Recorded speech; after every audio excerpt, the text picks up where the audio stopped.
Iran ഉടൻ തന്നെ കീഴടങ്ങണം.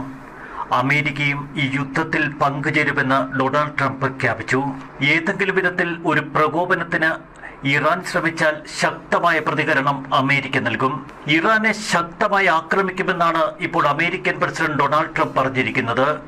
ഞാൻ ഒരു വെടിനിർത്തൽ ആഗ്രഹിക്കുന്നില്ല. ഒരു വെടിനിർത്തലിനേക്കാൾ മികച്ച ഒരു ഫലത്തിനാണ് ഞങ്ങൾ ശ്രമിക്കുന്നത്.